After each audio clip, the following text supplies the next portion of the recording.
Olá, meu nome é Nathan e nesse vídeo eu vou trazer para vocês um caso de processo produtivo e de automação muito interessante na indústria atual, o caso da Lindt Sprungli. Ué, mas quem é Sprungli? Ao longo desse vídeo você também vai entender um pouco da história do chocolate como um todo, como ele saiu da América Latina, foi parar na Europa e depois se globalizou ao redor do mundo. Ainda, vamos falar um pouco mais sobre a automação que envolve todo o processo produtivo da Lindt e como esse chocolate se tornou o que é hoje. Vamos começar essa história voltando bastante no tempo, lá na era dos Maias. Para os Maias, o cacau era considerado uma fruta divina. O licor extraído das sementes era uma bebida muito densa e muito amarga, não era apenas um alimento. Acreditava-se que ela podia ser usada para fins medicinais e que era capaz de curar males do corpo e da alma. O cacau era tão reconhecido e tinha um valor tão alto que era inclusive usado como moeda de troca para algumas negociações comerciais. Durante as grandes navegações, os espanhóis tiveram o primeiro contato com o continente americano e com a civilização maia. Ao provarem a bebida sagrada dos maias, eles acharam o sabor excessivamente amargo e apimentado para o paladar europeu, e a adaptação veio da igreja. Alguns registros indicam que os monges espanhóis decidiram adicionar açúcar refinado à mistura. Isso tornou a bebida mais doce e adequada ao gosto do velho mundo, embora nessa época nem se sonhasse com o chocolate em formato sólido, era tudo distribuído em forma líquida. Contudo, na Europa, a introdução do chocolate gerou muitas controvérsias na nobreza. Tornou-se uma bebida que dividia opiniões entre pessoas que amavam muito a bebida e outras que rejeitavam ela por completo. No entanto, com o passar do tempo e o avanço da industrialização, descobriu-se que o chocolate poderia ser usado como um excelente bem de consumo para as massas. Diferentemente do álcool, que era frequentemente usado para motivar ou relaxar os trabalhadores, mas tinha aqueles efeitos colaterais da embriaguez, o chocolate fornecia energia calórica e disposição sem comprometer a lucidez dos trabalhadores. Ele se tornou então o combustível da força de trabalho. Essa popularização exigiu novos formatos de distribuição. Percebeu-se que o formato líquido era difícil de transportar e de armazenar, surgindo assim a necessidade de produzir chocolate em barras sólidas para facilitar o consumo. Porém, as primeiras barras eram duras, quebradiças e tinham uma textura arenosa bem desagradável. É exatamente nesse ponto da história que entramos na fábrica que eu visitei algum tempo atrás. Em 1879, Rudolf Lindt resolveu esse problema de textura com a invenção da conchagem, transformando aquela massa rústica no chocolate que conhecemos hoje. Vale lembrar que a conchagem não foi a primeira inovação e automação que houve no mundo do chocolate, mas com certeza é uma das mais importantes de todas. A história relata que, acidentalmente, Lindt deixou sua máquina misturadora ligada ininterruptamente durante um fim de semana inteiro. O resultado do atrito e do calor contínuo foi muito surpreendente. A massa perdeu a acidez excessiva que tinha e ganhou uma textura aveludada que nunca antes tinha sido vista. Nascia aí o chocolate que conhecemos da Lindt hoje. No entanto, o que antes era um processo mecânico e empírico, hoje é uma ciência exata dominada pela automação. Porém, apesar do sucesso tecnológico da conchagem, a Lindt como conhecemos hoje só se consolidou através de uma movimentação de mercado que houve em 1899. Rudolf Lindt era um inventor brilhante, mas a sua fábrica em Berna era muito pequena e ele tinha muitas dificuldades de suprir a demanda explosiva que o seu chocolate gerou. Porém, do outro lado, em Zurique, a família Sprungli possuía uma operação robusta, capital e uma visão de expansão muito agressiva. Rudolf Sprungli, então, percebeu que para dominar o mercado não bastava apenas produzir muito, era preciso ter o melhor processo de todos.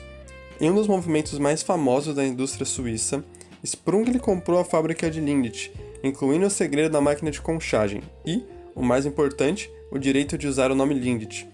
O valor da transação foi muito alto na época, 1,5 milhões de francos de ouro, equivalente a 700 milhões de reais hoje. Essa fusão criou a Schokoladefabrik Lindt Sprungli AG. Essa união permitiu que a tecnologia de conchagem saísse de apenas uma pequena oficina em Bern para ganhar o mundo e se transformar num processo industrial gigantesco que é a Lindt hoje. Agora que já entendemos um pouco melhor da história da Lindt Sprungli e da história do chocolate, vamos agora detalhar um pouco mais o processo produtivo desse produto alimentício. Durante a visita na fábrica, há várias exposições contando sobre o processo produtivo do chocolate Lindt. e tudo começa no abastecimento. O cacau é trazido de regiões como Gana e Equador, e um ponto crucial de controle de qualidade ocorre bem na origem do cacau. As sementes passam por fermentação sobre folhas de bananeira a cerca de 50 graus Celsius, essencial para o desenvolvimento dos precursores do sabor que a gente conhece do chocolate.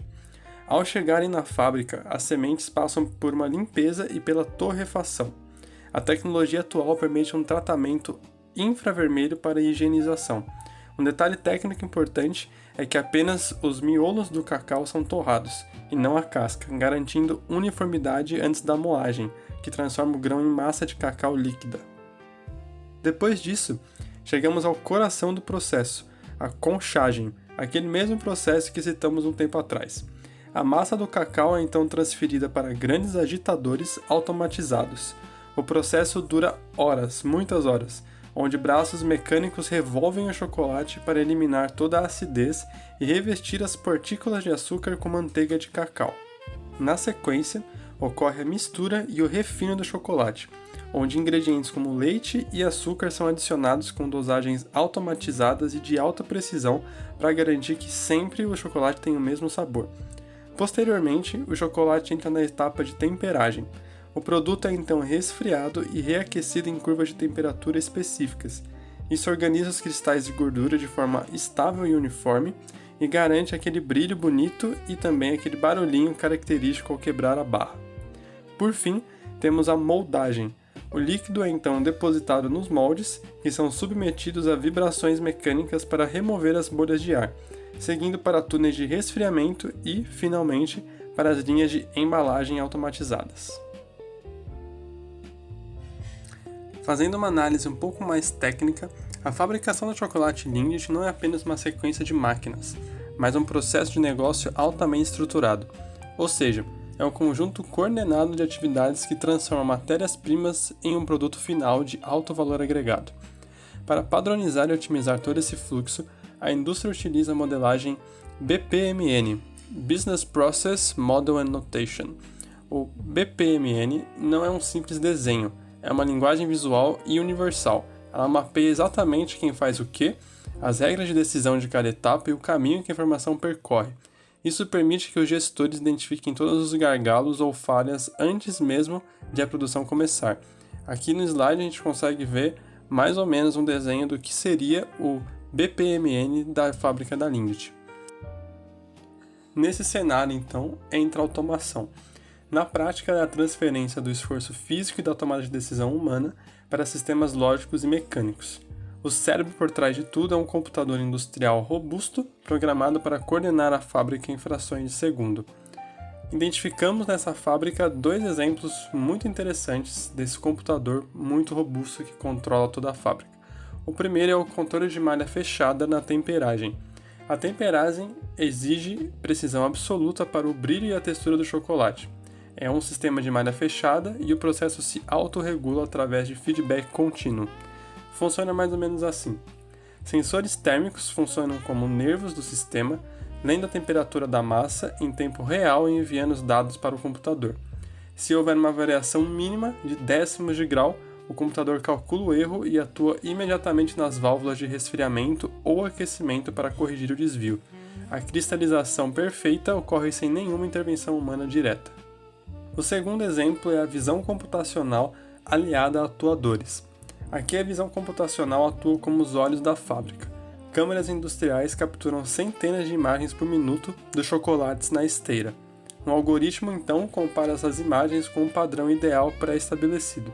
Se o software detecta uma microfissura, ele envia um sinal para o atuador, que funciona como um músculo da máquina. Nesse caso, o atuador pneumático dispara um jato de ar comprimido que expulsa a unidade defeituosa da linha instantaneamente. Imagine como essa transição tecnológica redefiniu o papel dos stakeholders. No nível operacional, o esforço braçal praticamente desapareceu. O operário tradicional deu lugar ao operador de sala de controle, que supervisiona a fábrica através de interfaces homem-máquina, que são telas que traduzem os dados dos sensores em gráficos visuais. Ao lado dele, o técnico de manutenção mecatrônica foca exclusivamente em garantir que os robôs e os sensores não parem de funcionar. Já no nível tático e estratégico, o gerente de produção foca seus esforços no OEE, Overall Equipment Effectiveness, que é a eficiência global do equipamento. Esse é o principal indicador da indústria, que avalia a disponibilidade das máquinas, a velocidade de produção e a qualidade final do lote. Paralelamente, a equipe de garantia de qualidade utiliza a rastreabilidade digital gerada por toda essa automação para saber a origem exata de cada barra de chocolate, assegurando, assim, a segurança alimentar exigida pelas normas globais. Em conclusão, o estudo da fábrica da Lindt nos mostra que a automação industrial não serve apenas para o ganho de velocidade, ela é a ferramenta que permite escalar a qualidade artesanal.